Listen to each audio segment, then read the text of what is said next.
The Tempest by William Shakespeare. Act I seen I on a ship at sea, a tempestuous noise of thunder and lightning heard. The king and prince at prayers, let's assist them, for our case is as theirs. We are merely cheated of our lives by drunkards, this wide-chapped rascal.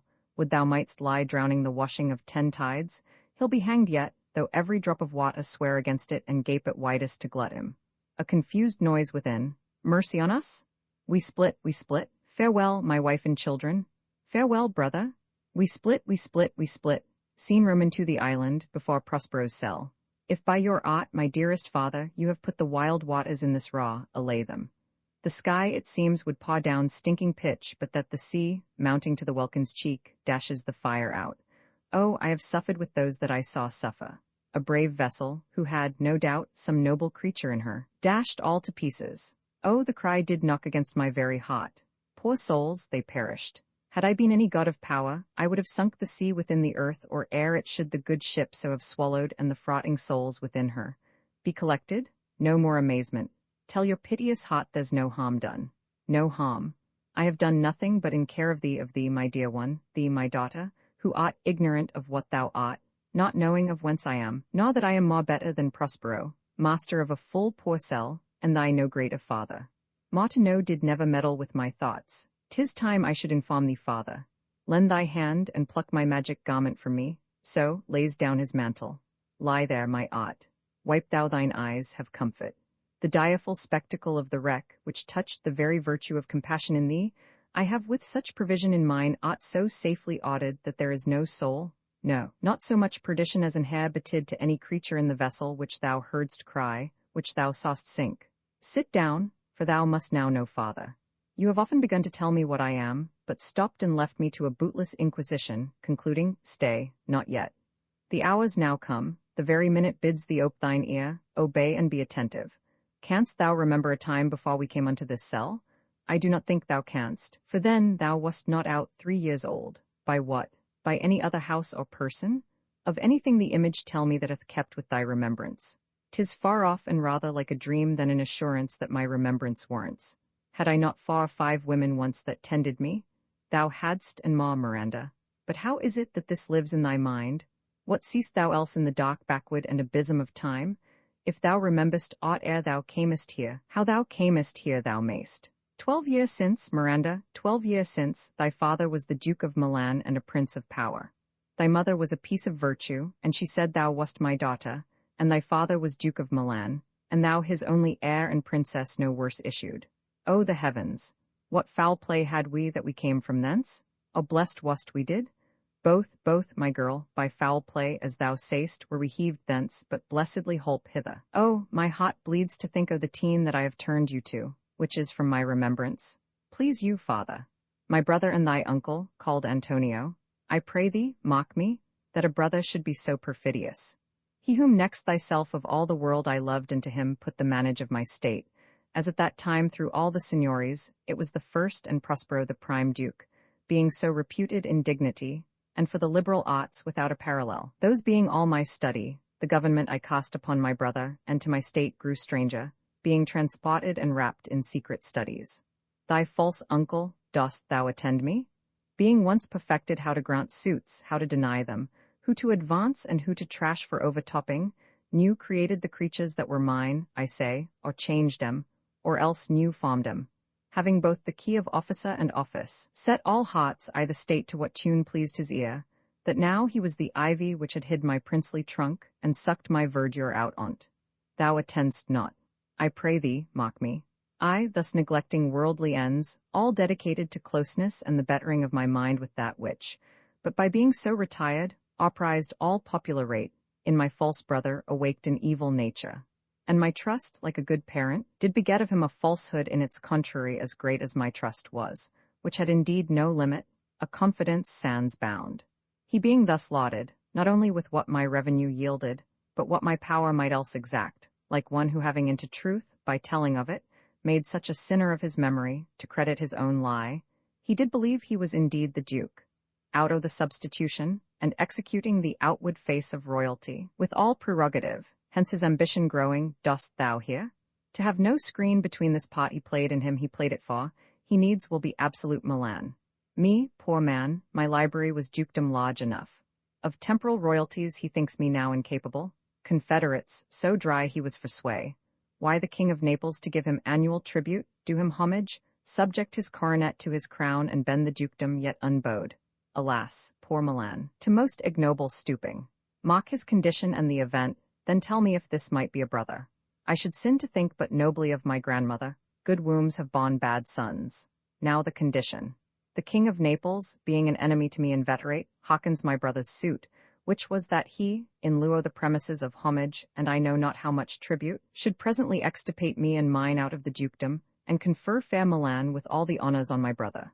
Whereon, a treacherous army levied, one midnight fated to the purpose did Antonio open the gates of Milan, and I the dead of darkness, the ministers for the purpose hurried thence me and thy crying self.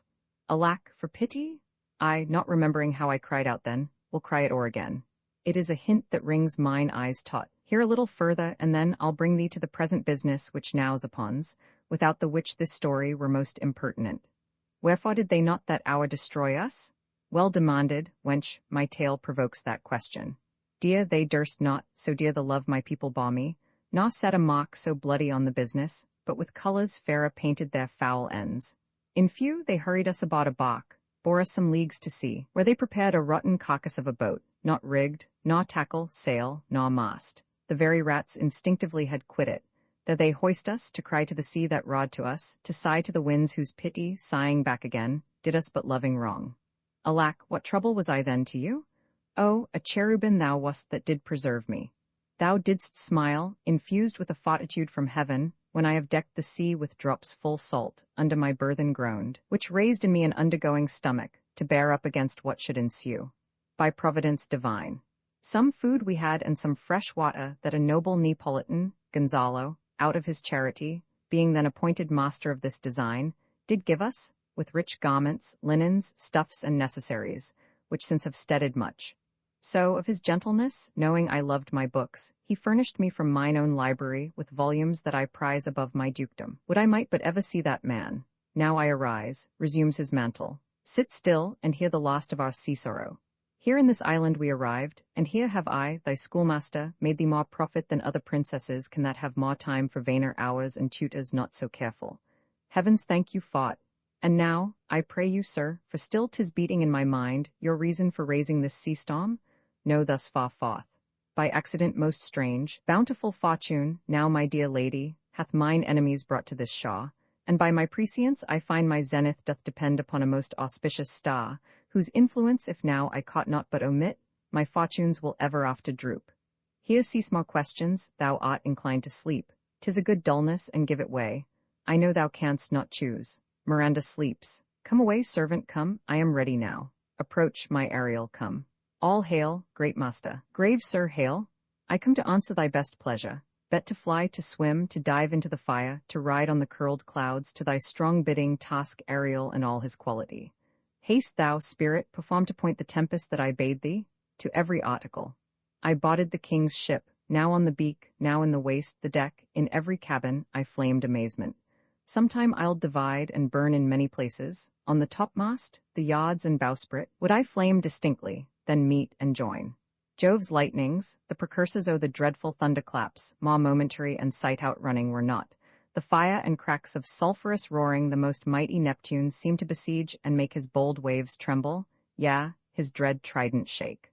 My brave spirit, who was so firm, so constant that this coil would not infect his reason, not a soul but felt a fever of the mad and played some tricks of desperation. All but mariners plunged in the foaming brine and quit the vessel, then all afire with me.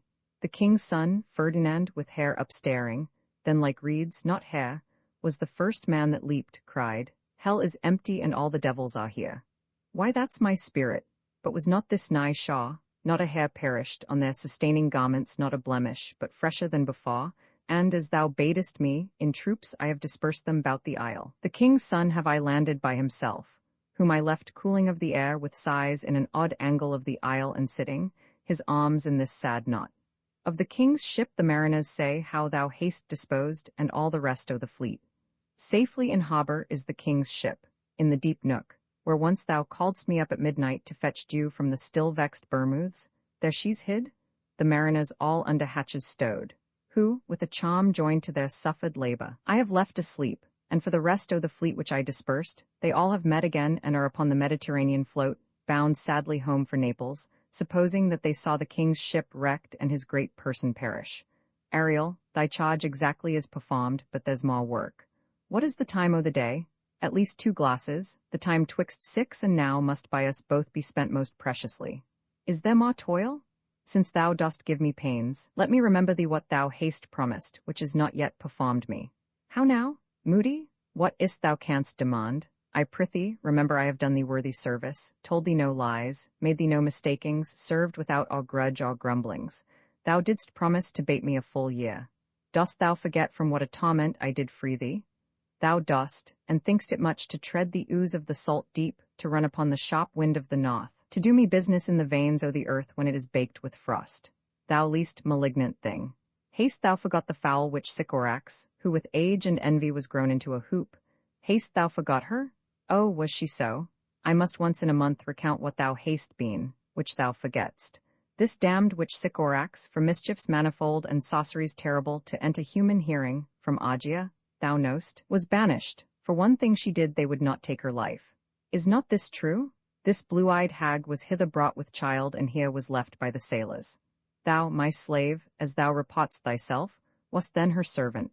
And for thou wast a spirit too delicate to act her earthy and abhorred commands, refusing her grand hests, she did confine thee, by help of her more potent ministers, and in her most unmitigable rage, into a cloven pine, within which rift imprisoned thou didst painfully remain a dozen years, within which space she died and left thee there, where thou didst vent thy groans as fast as mill-wheels strike. Then was this island, save for the sun that she did lit here, a freckled whelp hagborn, not honoured with a human shape. Dull thing, I say so, he that Caliban whom now I keep in service. Thou best know'st what torment I did find thee in. Thy groans did make wolves howl and penetrate the breasts of ever-angry bears. It was a torment to lay upon the damned, which Sycorax could not again undo. It was mine art, when I arrived and heard thee, that made gape the pine and let thee out. If thou more murmurest, I will rend an oak and peg thee in his knotty entrails, till thou hast howled away 12 winters. Pardon, master? I will be correspondent to command and do my spiriting gently. Do so, and after 2 days I will discharge thee. That's my noble master. What shall I do? Say what shall I do?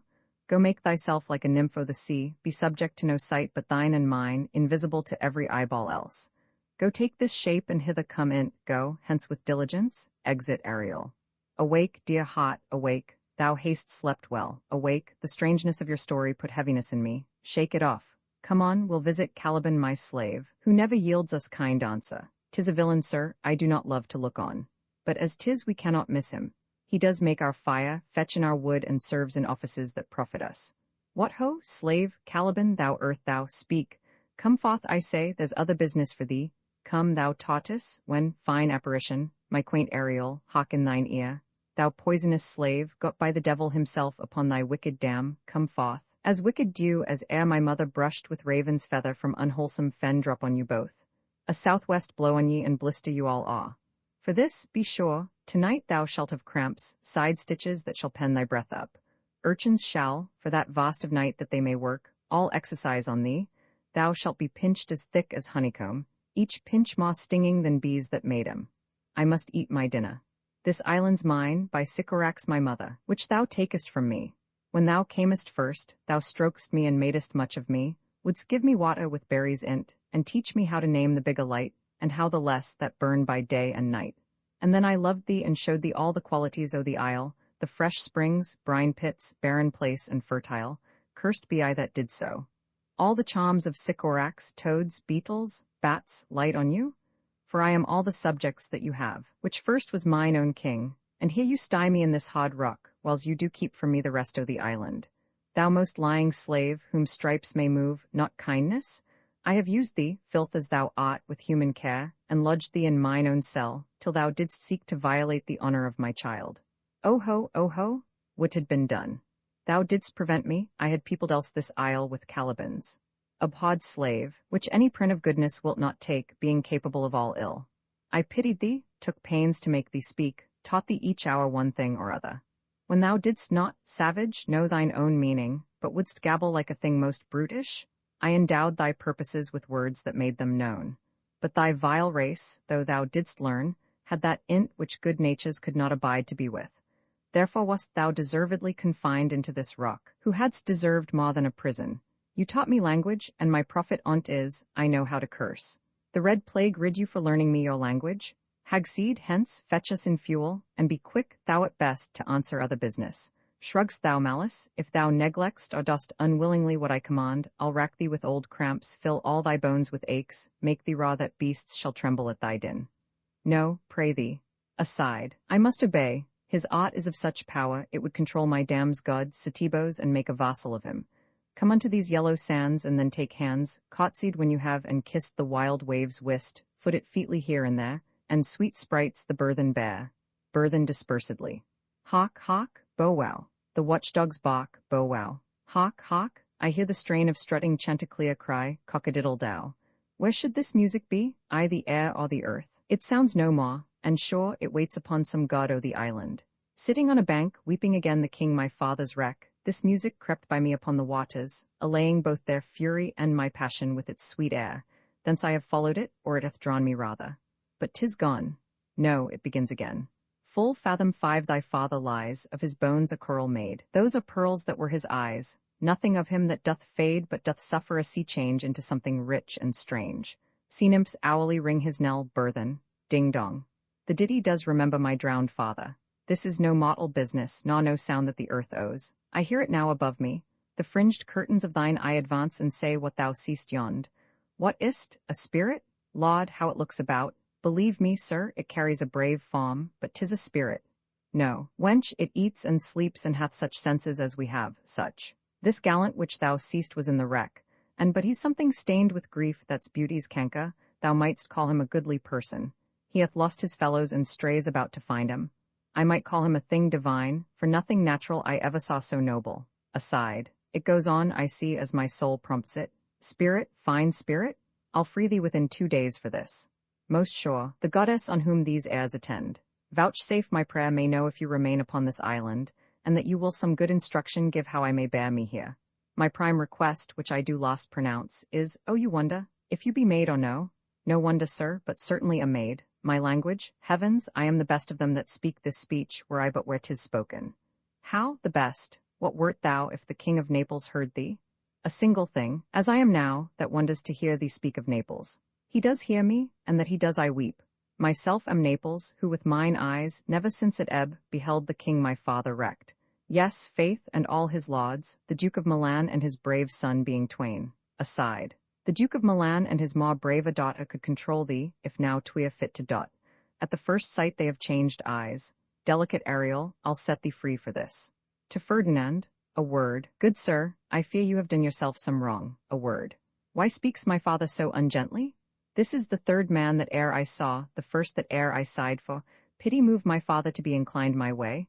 Oh, if a virgin, and your affection not gone forth, I'll make you the Queen of Naples. Soft, sir, 1 word more. Aside. They are both in either's powers, but this swift business I must uneasy make, lest too light winning make the prize light. To Ferdinand. 1 word more. I charge thee that thou attend me. Thou dost here usurp the name thou owest not, and haste put thyself upon this island as a spy, to win it from me, the laud on't. There's nothing ill can dwell in such a temple. If the ill spirit have so fair a house, good things will strive to dwell with't. Follow me. Speak not you for him, he's a traitor.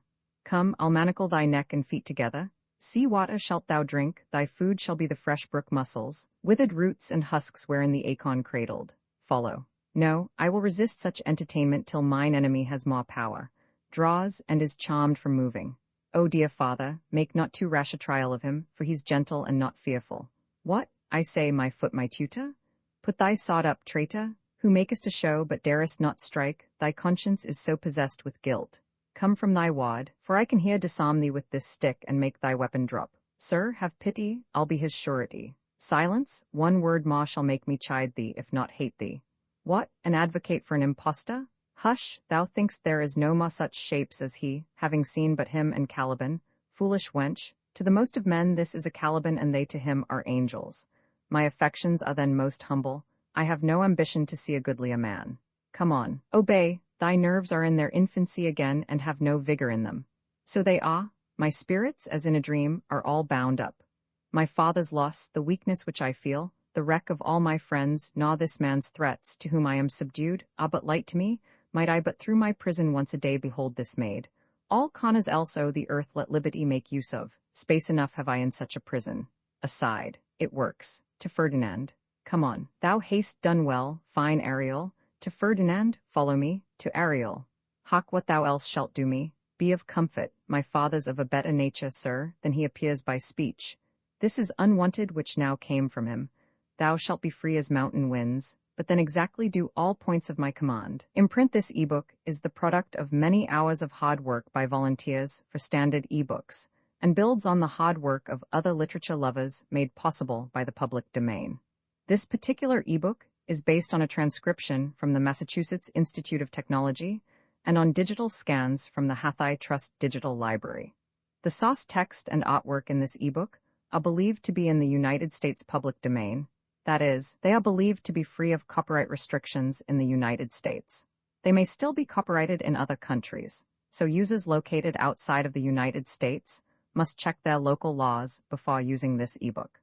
The creators of, and contributors to, this ebook dedicate their contributions to the worldwide public domain via the terms in the CC 01.0 Universal Public Domain Dedication. For full license information, see the uncopyright at the end of this ebook. Standard eBooks is a volunteer-driven project that produces ebook editions of public domain literature using modern typography, technology, and editorial standards, and distributes them free of cost. You can download this and other ebooks carefully produced for true book lovers at Standard Books.org. The Tempest by William Shakespeare. Uncopyright. May you do good and not evil. May you find forgiveness for yourself and forgive others. May you share freely, never taking more than you give. Copyright pages exist to tell you that you can't do something. Unlike them, this uncopyright page exists to tell you that the writing and artwork in this ebook are believed to be in the United States public domain. That is, they are believed to be free of copyright restrictions in the United States. The United States public domain represents our collective cultural heritage, and items in it are free for anyone in the United States to do almost anything at all with, without having to get permission. Copyright laws are different all over the world, and the source text or artwork in this ebook may still be copyrighted in other countries. If you're not located in the United States, you must check your local laws before using this ebook. Standard ebooks makes no representations regarding the copyright status of the source text or artwork in this ebook in any country other than the United States. Non-authorship activities performed on items that are in the public domain, so-called sweat of the brow, work, don't create a new copyright. That means that nobody can claim a new copyright on an item that is in the public domain for, among other things, work like digitization, mock-up, or typography.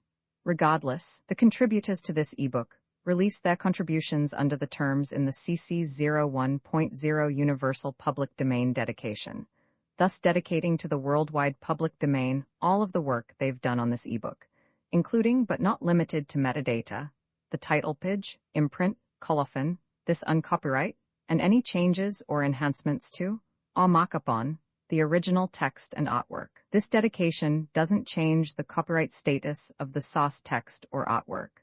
We make this dedication in the interest of enriching our global cultural heritage, to promote free and libre culture around the world, and to give back to the unrestricted culture that has given all of us so much. Table of Contents Landmarks. Act Roman 2 Scene I Another part of the island.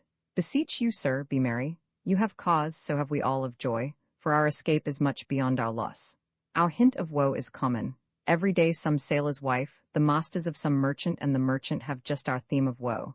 But for the miracle, I mean our preservation, few in millions can speak like us. Then wisely, good sir, weigh our sorrow with our comfort. When every grief is entertained that's offered, comes to the entertainer, you cram these words into mine ears against the stomach of my sense. Would I had never married my daughter there. For coming thence my son is lost, and in my rate she too, who is so far from Italy removed I ne'er again shall see her. O thou mine heir of Naples and of Milan, what strange fish hath made his meal on thee? Sir, he may live. I saw him beat the surges under him, and ride upon their backs. He trod the water, whose enmity he flung aside, and breasted the surge most swoln that met him. His bold head bove the contentious waves he kept, and awed himself with his good arms in lusty stroke to the shaw, that awe his wave-wan basis bode, as stooping to relieve him. I not doubt he came alive to land. Sir, you may thank yourself for this great loss, that would not bless our Europe with your daughter, but rather lose her to an African, where she at least is banished from your eye, who hath cause to wet the grief on't. You were kneeled to and importuned otherwise by all of us, and the fair soul herself weighed between lothness and obedience, at which endo the beam should bow. We have lost your son, I fear, forever. Milan and Naples have more widows in them of this business-making than we bring men to comfort them. The fault's your own. My Lord Sebastian, the truth you speak doth lack some gentleness and time to speak it in. You rub the saw, when you should bring the plaster. It is foul weather in us all, good sir, when you are cloudy. I the Commonwealth I would by contraries execute all things, for no kind of traffic would I admit, no name of magistrate. Letters should not be known. Riches, poverty, and use of service, none. Contract, succession, bond, bound of land, tilth, vineyard, none. No use of metal, corn, or wine, or oil. No occupation. All men idle, all, and women too, but innocent and pure. No sovereignty. All things in common nature should produce without sweat or endeavor. Treason, felony, sword, pike, knife, gun, or need of any engine, would I not have. But nature should bring forth of its own kind all foison, all abundance to feed my innocent people. I would with such perfection govern, sir, to excel the golden age. What, all so soon asleep? I wish mine eyes would with themselves shut up my thoughts, I find they are inclined to do so. Please you, sir, do not omit the heavy offer of it. It seldom visits sorrow, when it doth, it is a comforter. We too, my lord, will guard your person while you take your rest and watch your safety. Why doth it not then our eyelids sink? I find not myself disposed to sleep, nor I my spirits are nimble. They fell together all as by consent, they dropped as by a thunderstroke. What might, worthy Sebastian? Oh, what might? No more. And yet methinks I see it in thy face, what thou shouldst be. The occasion speaks thee, and my strong imagination sees a crown dropping upon thy head. I do, and surely it is a sleepy language, and thou speakst out of thy sleep. What is it thou didst say? This is a strange repose, to be asleep with eyes wide open, standing, speaking, moving, and yet so fast asleep. Noble Sebastian, thou lett'st thy fortune sleep, die rather, wink'st whiles thou art waking. Thou dost snore distinctly. There's meaning in thy snores. I am more serious than my custom. You must be so too, if heed me, which to do troubles thee awe. Do so. To ebb hereditary sloth instructs me. Oh, if you but knew how you the purpose cherish whiles thus you mock it. How, in stripping it, you more invest it? Ebbing men, indeed, most often do so near the bottom run by their own fear or sloth. Prithee, say on. The setting of thine eye and cheek proclaim a matter from thee, and a birth indeed which throws thee much to yield. Thus, sir, although this lot of weak remembrance, this, who shall be of as little memory when he is earthed, hath here almost persuaded, for he's a spirit of persuasion, only professes to persuade, the king his son's alive, 'tis as impossible that he's undrowned, and he that sleeps here swims. I have no hope that he's undrowned. Oh, out of that no hope, what great hope have you? No hope that way is another way so high a hope that even ambition cannot pierce a wink beyond, but doubt discovery there. Will you grant with me that Ferdinand is drowned? Then tell me who's the next heir of Naples. She that is Queen of Tunis, she that dwells 10 leagues beyond man's life, she that from Naples can have no note unless the sun were post, the man the moon's too slow, till newborn chins be rough and razorable, she that, from whom we all were sea-swallowed, though some cast again, and by that destiny to perform an act whereof what's past is prologue, what to come in yours and my discharge. What stuff is this? How say you? 'Tis true my brother's daughter's Queen of Tunis, so is she heir of Naples, twixt which regions there is some space. A space whose every cubit seems to cry out, how shall that clarable measure us back to Naples? Keep in Tunis and let Sebastian wake. Say this were death that now hath seized them. Why, they were no worse than now they are. There be that can rule Naples as well as he that sleeps, lauds that can prate as amply and unnecessarily as this Gonzalo. I myself could make a show of as deep chat. Oh, that you bar the mind that I do? What a sleep were this for your advancement. Do you understand me? And how does your content tender your own good fortune? I remember you did supplant your brother Prospero. True, and look how well my garments sit upon me, much feeter than before. My brother's servants were then my fellows, now they are my men. Ay, sir, where lies that? If 'twere a kibe, 'twould put me to my slipper, but I feel not this deity in my bosom.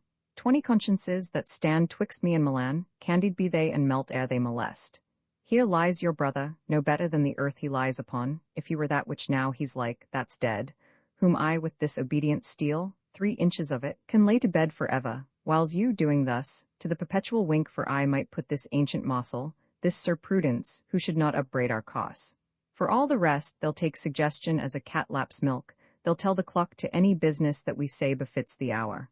Thy case, dear friend, shall be my precedent, as thou gott'st Milan, I'll come by Naples. Draw thy sword, 1 stroke shall free thee from the tribute which thou payest, and I the king shall love thee. Draw together, and when I rear my hand do you the like to fall it on Gonzalo. My master through his art foresees the danger that you, his friend, are in, and sends me forth, for else his project dies, to keep them living. Sings in Gonzalo's ear, while you here do snoring lie, open-eyed conspiracy his time doth take. If of life you keep a care, shake off slumber, and beware, awake, awake. Now, good angels preserve the king, they wake. Why, how now? Ho, awake, why are you drawn? Wherefore this ghastly looking? Whiles we stood here securing your repose, even now, we heard a hollow burst of bellowing like bulls, or rather lions. Did not wake you? It struck mine ear most terribly.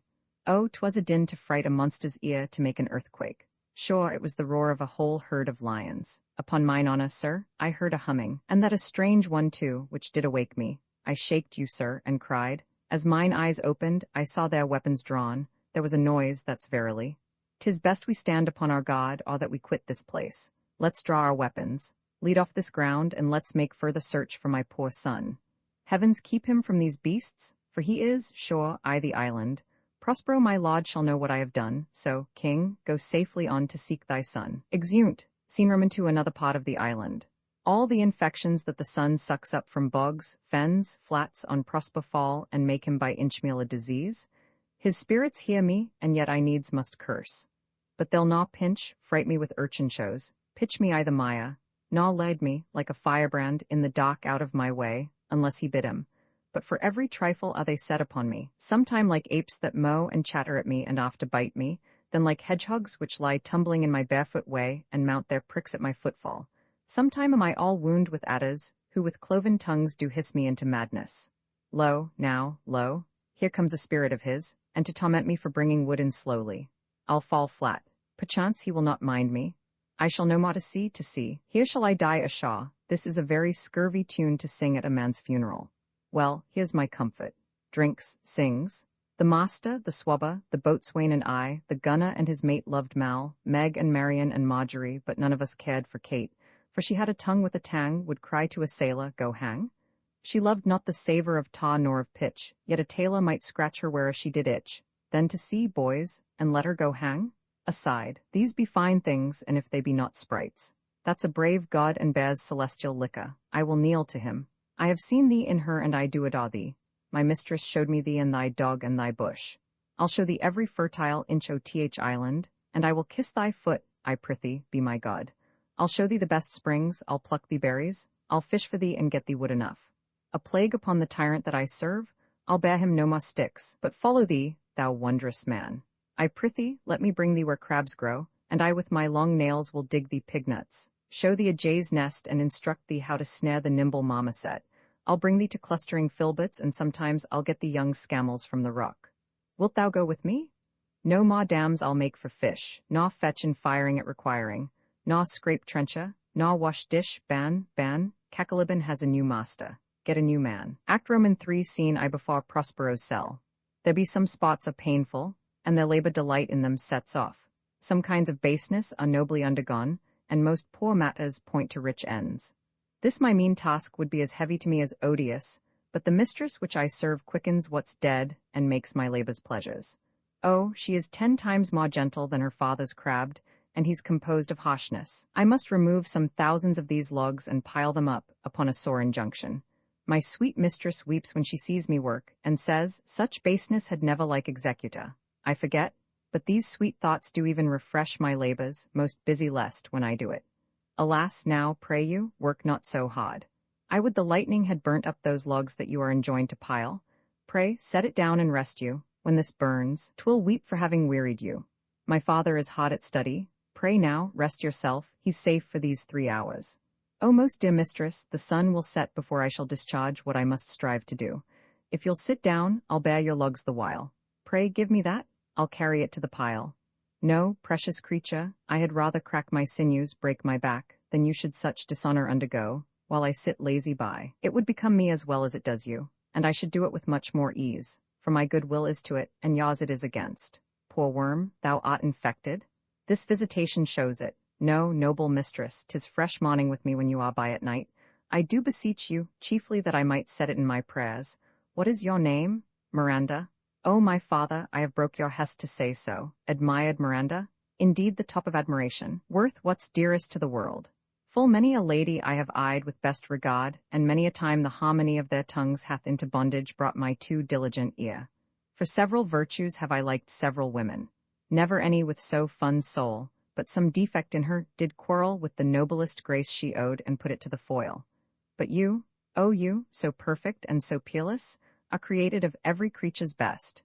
I do not know one of my sex, no woman's face remember, save from my glass mine own. Nor have I seen more that I may call men than you, good friend and my dear father. How features are abroad, I am skillless of, but by my modesty, the jewel in my dower, I would not wish any companion in the world but you, nor can imagination form a shape, besides yourself, to like of. But I prattle something too wildly, and my father's precepts I therein do forget. I am in my condition a prince, Miranda. I do think a king I would not so, and would no more endure this wooden slavery than to suffer the flesh-fly blow my mouth. Hear my soul speak. The very instant that I saw you, did my heart fly to your service. There resides, to make me slave to it, and for your sake am I this patient logman. O heaven, O earth, bear witness to this sound and crown what I profess with kind event if I speak true, if hollowly, invert what best is boded me to mischief. I beyond all limit of what else I the world do love, prize, honor you. I am a fool to weep at what I am glad of. Fair encounter of two most rare affections. Heavens rain grace on that which breeds between 'em. At mine unworthiness that dare not offer what I desire to give, and much less take what I shall die to want. But this is trifling, and all the more it seeks to hide itself, the bigger bulk it shows. Hence, bashful cunning, and prompt me, plain and holy innocence. I am your wife, if you will marry me. If not, I'll die your maid. To be your fellow you may deny me, but I'll be your servant whether you will or no. My mistress dearest, and I thus humble ever. I, with a heart as willing as bondage air of freedom, here's my hand, and mine with my heart in't, and now farewell till half an hour hence. So glad of this as they I cannot be, who are surprised withal, but my rejoicing at nothing can be more. I'll to my book, for yet ere supper time must I perform much business appertaining. Exit. Scene room into another part of the island. How does thy honor? Let me lick thy shoe, I'll not serve him, he's not valiant. Thou least, thou jesting monkey, thou, I would my valiant master would destroy thee. I do not lie. I say, by sorcery he got this isle, from me he got it. If thy greatness will revenge it on him, for I know thou darest, but this thing dare not. Yeah, my lord, I'll yield him thee asleep, where thou mayst knock a nail into his head. What a pied ninny's this, thou scurvy patch? I do beseech thy greatness, give him blows and take his bottle from him. When that's gone he shall drink naught but brine, for I'll not show him where the quick freshes are. Beat him enough, after a little time I'll beat him too. Why, as I told thee, 'tis a custom with him, I th afternoon to sleep, there thou mayst brain him, having first seized his books, or with a log batter his skull, or paunch him with a stake, or cut his weasand with thy knife. Remember first to possess his books, for without them he's but a sot, as I am, nor hath not one spirit to command. They all do hate him as rootedly as I. Burn but his books. He has brave utensils, for so he calls them, which when he has a house he'll deck withal. And that most deeply to consider is the beauty of his daughter. He himself calls her a nonpareil. I never saw a woman, but only Sycorax my dam and she, but she as far surpasseth Sycorax as greats does least. Ay, Laud, she will become thy bed, I warrant, and bring thee forth brave brood. Within this half hour will he be asleep. Wilt thou destroy him then? Thou makest me merry, I am full of pleasure. Let us be jocund. Will you troll the catch you taught me but whilere? Flout em and scout em and scout em and flout em. Thought is free. Be not afeard. The isle is full of noises, sounds, and sweet airs that give delight and hurt not. Sometimes 1,000 twangling instruments will hum about mine ears, and sometime voices that, if I then had waked oft a long sleep, will make me sleep again. And then, in dreaming, the clouds methought would open and show riches ready to drop upon me, that when I waked, I cried to dream again. Scene room in 3 another part of the island. By Alacken, I can go no further, sir, my old bones ache. Here's a maze trod indeed through forthrights and meanders. By your patience I needs must rest me. Old Lord, I cannot blame thee, who am myself attached with weariness to the dulling of my spirits. Sit down and rest. Even here I will put off my hope and keep it no longer for my flatterer. He is drowned whom thus we stray to find, and the sea mocks our frustrate search on land. Well, let him go. Aside to Sebastian, I am right glad that he's so out of hope. Do not for one repulse forego the purpose that you resolved to effect. Aside to Antonio. The next advantage will we take throughly. Aside to Sebastian. Let it be tonight, for now they are oppressed with travel, they will not, nor cannot, use such vigilance as when they are fresh. A living drollery. Now I will believe that there are unicorns, that in Arabia there is one tree, the phoenix throne, one phoenix at this hour reigning there. I'll believe both, and what does else want credit, come to me, and I'll be sworn 'tis true. Travellers ne'er did lie, though fools at home condemn him. If in Naples I should report this now, would they believe me? If I should say I saw such islanders, for certes these are people of the island, who, though they are of monstrous shape, yet note, their manners are more gentle kind than of our human generation you shall find many, nay, almost any. Aside, honest Laud, thou hast said well, for some of you there present are worse than devils. I cannot too much muse such shapes, such gesture and such sound, expressing, although they want the use of tongue, a kind of excellent dumb discourse. No matter, since they have left their viands behind, for we have stomachs. Wilt please you taste of what is here? Faith, sir, you need not fear. When we were boys, who would believe that there were mountaineers dew-lapped like bulls, whose throats had hanging at 'em wallets of flesh, or that there were such men whose heads stood in their breasts, which now we find each putter out of 5 for 1 will bring us good warrant of. I will stand to and feed, although my last. No matter, since I feel the best is past. Brother, my lord the Duke, stand to and do as we. You are 3 men of sin, whom destiny, that hath to instrument this lower world and what is in't, the never-surfeited sea hath caused to belch up you, and on this island where man doth not inhabit, you mongst men being most unfit to live. I have made you mad, and even with such like valor men hang and drown their proper selves. Alonso, Sebastian, etc. draw their swords. You fools! I and my fellows are ministers of fate. The elements, of whom your swords are tempered, may as well wound the loud winds, or with Bemukdet stabs kill the still-closing waters, as diminish one dowel that's in my plume. My fellow ministers are like invulnerable. If you could hurt, your swords are now too massy for your strengths and will not be uplifted. But remember, for that's my business to you, that you 3 from Milan did supplant good Prospero, exposed unto the sea, which hath requited him and his innocent child, for which foul deed the powers, delaying, not forgetting, have incensed the seas and shores, yea, all the creatures, against your peace. Thee of thy son, Alonso, they have bereft, and do pronounce by me lingering perdition, worse than any death can be at once, shall step by step attend you and your ways, whose wraths to God you from, which here, in this most desolate isle, else falls upon your heads, is nothing but hot sorrow and a clear life ensuing. Bravely the figure of this hoppy haste thou performed, my Ariel, a grace it had, devouring, of my instruction haste thou nothing bated in what thou hadst to say. So, with good life and observation strange, my Mina ministers their several kinds have done. My high charms work, and these mine enemies are all knit up in their distractions. They now are in my power, and in these fits I leave them, while I visit young Ferdinand, whom they suppose is drowned, and his and mine loved darling. Exit above. I the name of something holy, sir, why stand you in this strange stare?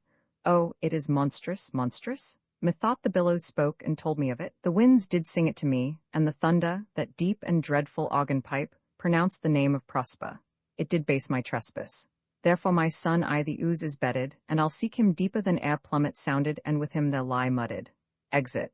But one fiend at a time, I'll fight their legion's awe. All 3 of them are desperate, their great guilt, like poison given to work a great time after, now gins to bite the spirits. I do beseech you, that are of supple joints, follow them swiftly, and hinder them from what this ecstasy may now provoke them to. Act Roman 4 scene I before Prospero's cell. If I have too austerely punished you, your compensation makes amends, for I have given you here 1/3 of mine own life, all that for which I live. Who once again I tended to thy hand. All thy vexations were but my trials of thy love, and thou hast strangely stood the test here. Afore heaven, I ratify this my rich gift. O Ferdinand, do not smile at me that I boast her off, for thou shalt find she will outstrip all praise and make it halt behind her. I do believe it against an oracle. Then, As my gift and thine own acquisition worthily purchased, take my daughter. But if thou dost break her virgin not before all sanctimonious ceremonies may with full and holy rite be ministered, no sweet aspersion shall the heavens let fall to make this contract grow, but barren hate, sour-eyed disdain and discord, shall bestrew the union of your bed with weeds so loathly that you shall hate it both. Therefore take heed, as Hymen's lamps shall light you. As I hope for quiet days, fair issue and long life, with such love as 'tis now, the murkiest den, the most opportune place, the strongest suggestion our worst genius can, shall never melt mine honor into lust, to take away the edge of that day's celebration when I shall think, our Phoebus steeds are founded, our night kept chained below, fairly spoke. Sit then and talk with her, she is thine own. What, Ariel? My industrious servant, Ariel? Thou and thy meaner fellows your lost service did worthily perform, and I must use you in such another trick. Go bring the rabble, all whom I give thee power, here to this place. Incite them to quick motion, for I must bestow upon the eyes of this young couple some vanity of mine ought. It is my promise, and they expect it from me. Before you can say, come, and go, and breathe twice and cry, so, each one tripping on his toe will be here with mop and mow. Do you love me, master? No, dearly, my delicate Ariel. Do not approach till thou dost hear me call. Look thou be true, do not give dalliance too much the rein. The strongest oaths are straw to the fire, I the blood. Be more abstemious, or else, good night your vow. I warrant you, sir, the white cold virgin snow upon my heart abates the ardor of my liver. Well, now come, my Ariel. Bring a corollary rather than want a spirit, appear and pertly. No tongue? All eyes, be silent, soft music. Ceres, most bounteous lady, thy rich lees of wheat, rye, barley, vetches, oats and peas, thy turfy mountains where live nibbling sheep and flat meads thatched with stova, them to keep, thy banks with peoned and twilled brims, which spongy April at thy hest betrims, to make cold nymphs chaste crowns, and thy broom groves, whose shadow the dismissed bachelor loves, being last lawn, thy pole-clipped vineyard, and thy sea-mauge, sterile and rocky-hod, where thou thyself dost err. The queen o' the sky, whose watery arch and messenger am I, bids thee leave these, and with her sovereign grace, here on this grassplot, in this very place, to come and spot. Her peacocks fly amain, approach, rich Ceres her to entertain. Hail, many-colored messenger, that ne'er dost disobey the wife of Jupiter. Who with thy saffron wings upon my flowers diffusest honey drops, refreshing showers, and with each end of thy blue bow, dost crown my bosky acres and my unshrubbed down, rich scarf to my proud earth. Why hath thy queen summoned me hither, to this shot-grassed green? A contract of true love to celebrate, and some donation freely to estate on the blessed lovers. Tell me, heavenly bow, if Venus or her son, as thou dost know, do now attend the queen. Since they did plot the means that dusky dis my daughter got, her and her blind boys' scandaled company I have forsworn. Of her society be not afraid. I met her deity cutting the clouds towards Paphos, and her son dove-drawn with her. Here thought they to have done some wanton charm upon this man and maid, whose vows are, that no bedright shall be paid till Hymen's torch be lighted. But vain. Mars's hot minion is returned again. Her waspish-headed son has broke his arrows, swears he will shoot no more but play with sparrows and be a boy right out. Highest queen of state, great Juno, comes, I know her by her gait. How does my bounteous sister? Go with me to bless this twain, that they may prosperous be and honored in their issue. They sing, honor, riches, marriage blessing, long continuance and increasing, hourly joys be still upon you. Juno sings her blessings on you. Earth's increase, voice in plenty, bonds and ganas never empty, vines and clustering bunches growing, plants with goodly burthen bowing. Spring come to you at the farthest in the very end of harvest. Scarcity and want shall shun you. Ceres' blessing so is on you. This is a most majestic vision, and harmoniously charmingly. May I be bold to think these spirits? Spirits, which by mine ought I have from their confines called to enact my present fancies. Let me live here ever. So rare a wonded father and a wife makes this place paradise. Juno and Ceres whisper and send Iris on employment. Sweet, now silence. Juno and Ceres whisper seriously. There's something else to do. Hush and be mute, or else our spell is marred. You nymphs called naiads of the windring brooks, with your sedged crowns and ever harmless looks, leave your crisp channels and on this green land answer your summons. Juno does command. Come, temperate nymphs, and help to celebrate a contract of true love. Be not too late. You sunburnt cyclamen of August weary, come hither from the furrow and be merry, make holiday. Your rye straw hats put on, and these fresh nymphs encounter every one in country footing. Aside, I had forgot that foul conspiracy of the beast Caliban and his confederates against my life. The minute of their plot is almost come. To the spirits. Well done, avoid, no more. This is strange, your father's in some passion that works him strongly. Never till this day saw I him touched with anger so distempered. You do look, my son, in a moved sort, as if you were dismayed. Be cheerful, sir. Our revels now are ended. These our actors, as I foretold you, were all spirits and are melted into air, into thin air, and, like the baseless fabric of this vision, the cloud-capped towers, the gorgeous palaces, the solemn temples, the great globe itself, all which it inherit, shall dissolve and, like this insubstantial pageant faded, leave not a rack behind. We are such stuff as dreams are made on, and our little life is rounded with a sleep. Sir, I am vexed, bear with my weakness, my old brain is troubled, be not disturbed with my infirmity. If you be pleased, retire into my cell and there repose. A turn or two I'll walk, to still my beating mind. Spirit, we must prepare to meet with Caliban. My commander, when I presented Ceres, I thought to have told thee of it, but I feared lest I might anger thee. I told you, sir, they were red hot with drinking, so fun of valor that they smote the air for breathing in their faces, beat the ground for kissing of their feet, yet always bending towards their project. Then I beat my tabor, at which, like unbacked colts, they pricked their ears, advanced their eyelids, lifted up their noses as they smelt music. So I charmed their ears that cough like they my lowing followed through toothed briars, sharp furzes, pricking goss and thorns, which entered their frail shins. At last I left them the filthy mantled pool beyond your cell, their dancing up to the chins, that the foul lake ostunk their feet. This was well done, my bird.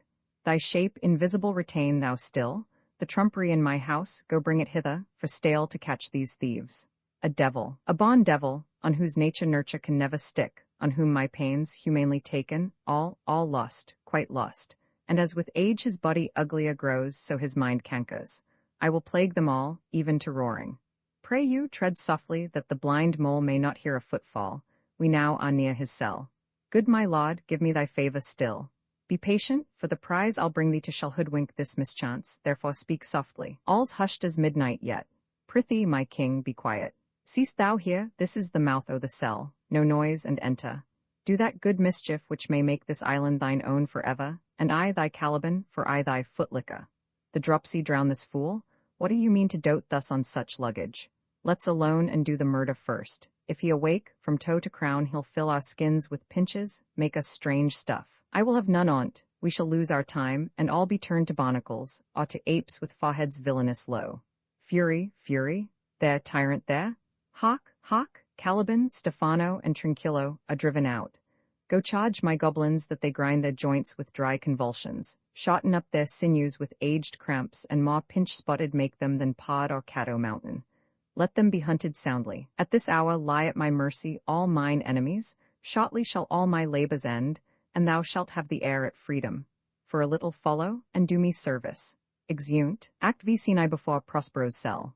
Now does my project gather to a head, my charms crack not, my spirits obey, and time goes upright with his carriage. How's the day? On the 6th hour, at which time, my lord, you said our work should cease. I did say so, when first I raised the Tempest. Say, my spirit, how fares the king and's followers? Confined together in the same fashion as you gave in charge, just as you left them. All prisoners, sir, in the lying grove which weather fens your cell, they cannot budge till your release. The king, his brother, and yours, abide all three distracted, and the remainder mourning over them, brimful of sorrow and dismay, but chiefly him that you termed, sir, the good old Lord Gonzalo. His tears run down his beard, like winter's drops from eaves of reeds. Your charm so strongly works them that if you now beheld them, your affections would become tender. And mine shall. Haste thou, which art but air, a touch, a feeling of their afflictions, and shall not myself, one of their kind, that relish all as sharply, passion as they, be kindlier moved than thou art. Though with their high wrongs I am struck to the quick, yet with my nobler reason gainst my fury do I take part. The rarer action is in virtue than in vengeance. They being penitent, the sole drift of my purpose doth extend not a frown further. Go release them, Ariel. My charms I'll break, their senses I'll restore, and they shall be themselves. Ye elves of hills, brooks, standing lakes and groves, and ye that on the sands with printless foot do chase the ebbing Neptune and do fly him when he comes back.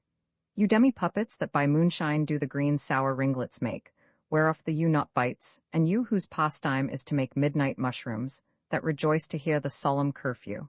By whose aid, weak masters though ye be, I have bedimmed the noontide sun, called forth the mutinous winds, and twixt the green sea and the azured vault set roaring wa. To the dread rattling thunder have I given fire, and rifted Jove's stout oak with his own bolt. The strong-based promontory have I made shake, and by the spurs plucked up the pine and cedar. Graves at my command have waked their sleepers aped, and led 'em forth by my so potent art. But this rough magic I here abjure, and when I have required some heavenly music, which even now I do, to work mine end upon their senses that this airy charm is for, I'll break my staff, bury it certain fathoms in the earth, and deeper than did ever plummet sound I'll drown my book. Solemn music. A solemn air and the best comforter to an unsettled fancy cure thy brains, now useless, boiled within thy skull. There stand, for you are spell-stopped. Holy Gonzalo, honorable man, mine eyes, even sociable to the show of thine, fall fellowly drops. The charm dissolves apace, and as the morning steals upon the night, melting the darkness, so their rising senses begin to chase the ignorant fumes that mantle their clearer reason. O good Gonzalo, my true preserver, and a loyal sir to him you followest, I will pay thy graces home both in word and deed. Most cruelly didst thou, Alonso, use me and my daughter. Thy brother was a furtherer in the act. Thou art pinched fought now, Sebastian. Flesh and blood, you, brother mine, that entertained ambition, expelled remorse and nature, who, with Sebastian, whose inward pinches therefore are most strong, would here have killed your king, I do forgive thee, unnatural though thou art. Their understanding begins to swell, and the approaching tide will shortly fill the reasonable shaw that now lies foul and muddy.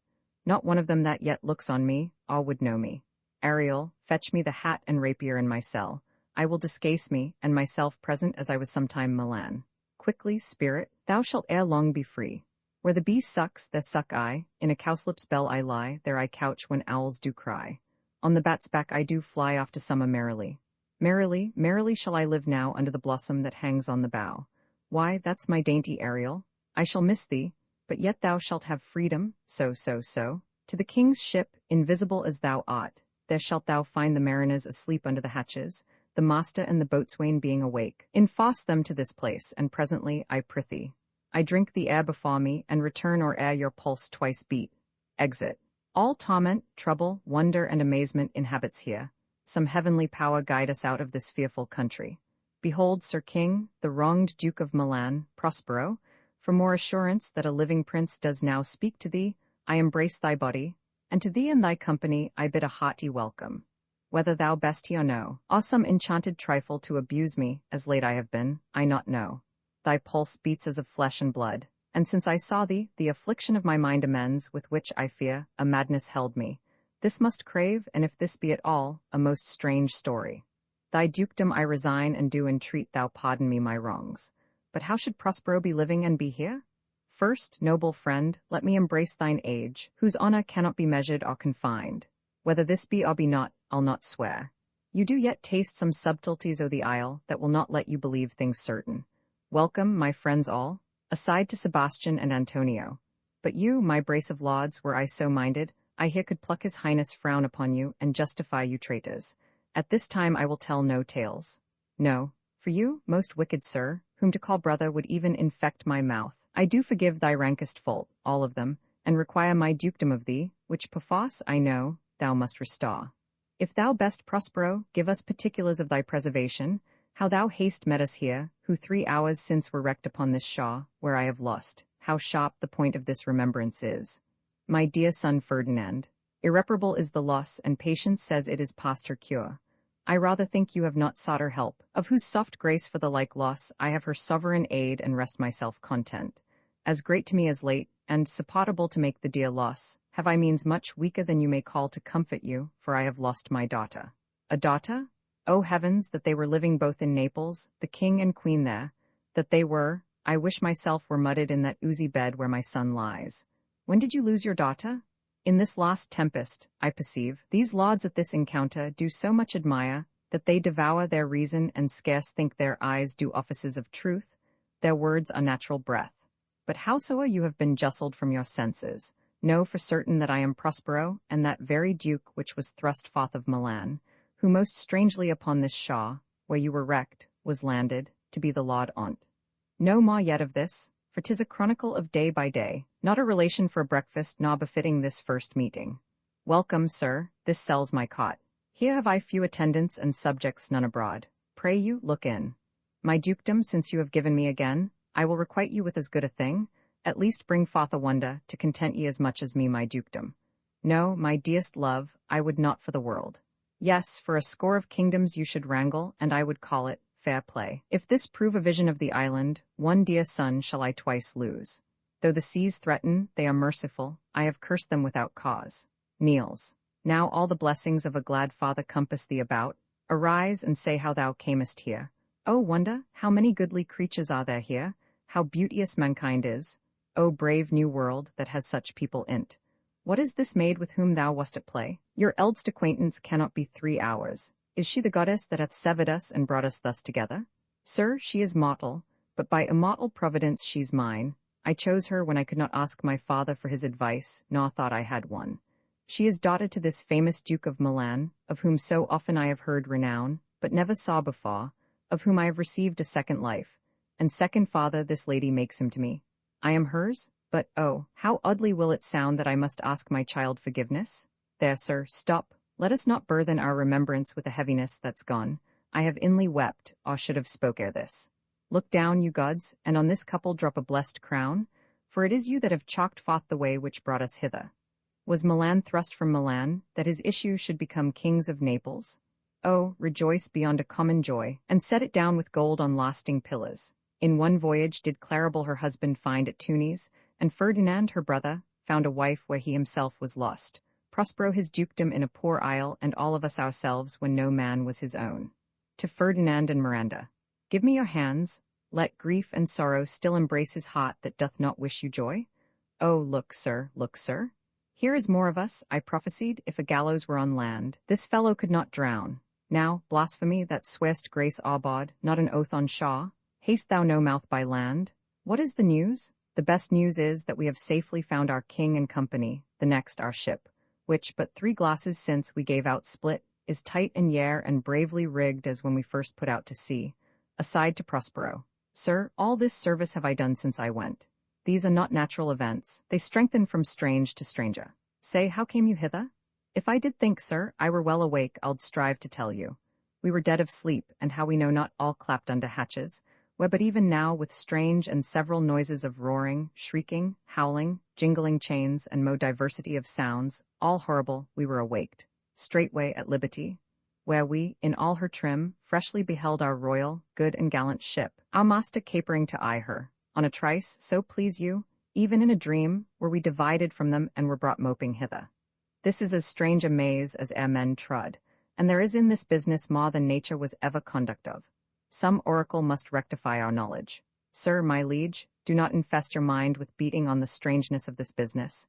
At picked leisure, which shall be shortly, single I'll resolve you, which to you shall seem probable. Of every these happened accidents, till when, be cheerful and think of each thing well. Aside to Ariel. Come hither, spirit, set Caliban and his companions free, untie the spell. Exit Ariel. How fares my gracious sir? There are yet missing of your company some few odd lads that you remember not. O Setebos, these be brave spirits indeed. How fine my master is. I am afraid he will chastise me. Ha ha, what things are these, my lord Antonio? Will money buy 'em? Very like, one of them is a plain fish, and, no doubt, marketable. Mock but the badges of these men, my lords, then say if they be true. This misshapen knave, his mother was a witch, and one so strong that could control the moon, make flows and ebbs, and deal in her command without her power. These 3 have robbed me, and this demi-devil, for he's a bastard one, had plotted with them to take my life. 2 of these fellows you must know and own. This thing of darkness I acknowledge mine, and Trinquillo is reeling ripe. Where should they find this grand liquor that hath gilded him? How camest thou in this pickle? He is as disproportioned in his manners as in his shape. Go, sirrah, to my cell. Take with you your companions, as you look to have my pardon, trim it handsomely. Aye, that I will, and I'll be wise hereafter and seek for grace. What a thrice double ass was I, to take this drunkard for a god and worship this dull fool? Sir, I invite your highness and your train to my poor cell, where you shall take your rest for this one night. Which part of it, I'll waste with such discourse as I not doubt, shall make it go quick away. the story of my life and the particular accidents gone by since I came to this isle. And in the morn I'll bring you to your ship and so to Naples, where I have hoped to see the nuptial of these our dear beloved solemnized, and thence retire me to my Milan, where every third thought shall be my grave. I long to hear the story of your life, which must take the ear strangely. I'll deliver all, and promise you calm seas, auspicious gales, and sails so expeditious that shall catch your royal fleet far off. Aside to Ariel. My Ariel chick, that is thy charge, then to the elements be free, and fare thou well. Please you draw near. Exeunt. Colophon, The Tempest was published in 1623 by William Shakespeare.